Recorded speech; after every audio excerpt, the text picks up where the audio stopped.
When trust became currency, the origin of money. Long before banks, coins, and paper notes, people lived by the rhythm of nature. They traded what they had for what they needed: goats for grains, salt for fish, cloth for oil. It was called barter, and though simple, it carried the heartbeat of trust. You gave, expecting the other to be fair. But life is never that simple. One day, in a growing marketplace by a dusty riverbank, two farmers argued bitterly. One held a basket of yams, the other a young goat. "Your goat is too small," the farmer shouted. "Then add more yams," replied the herdsman. The crowd watched as both stormed off. No trade, no peace. The market grew tense. That day, the elders gathered under a giant baobab tree. They knew trade was collapsing.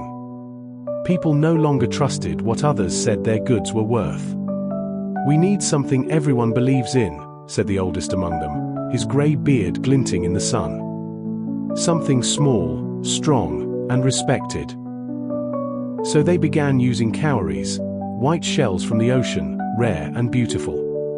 The idea spread fast, from coast to coast, from tribe to tribe. Cowries became the first symbol of value.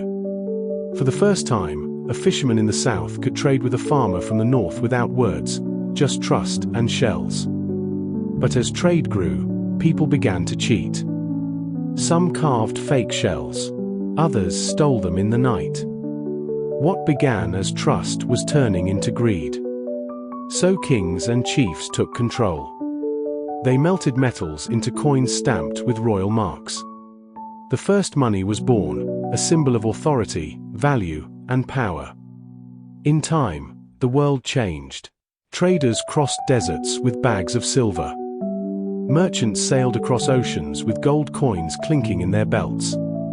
Kingdoms rose and fell over who controlled these shiny pieces. Money was no longer just for survival, it was now the language of ambition. Then came paper, thin, fragile, yet powerful. It began in China.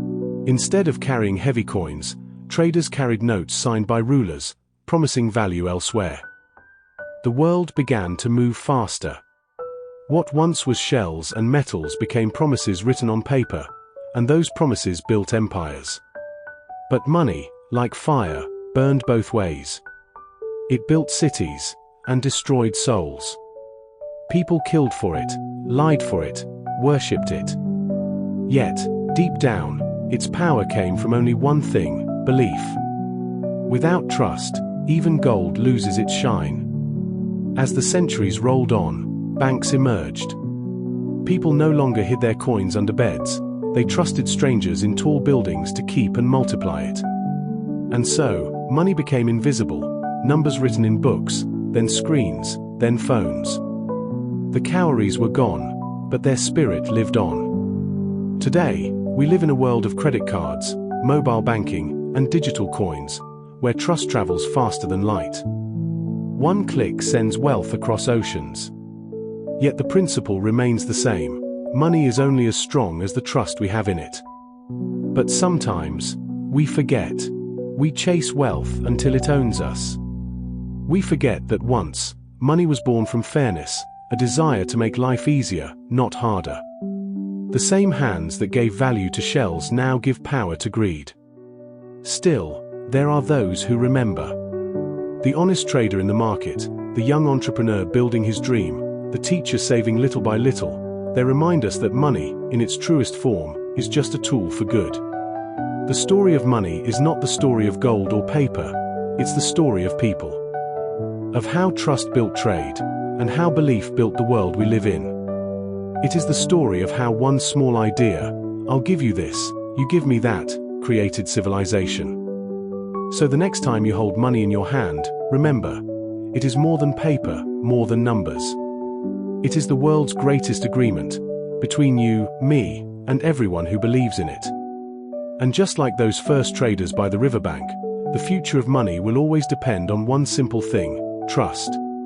When trust dies, value dies.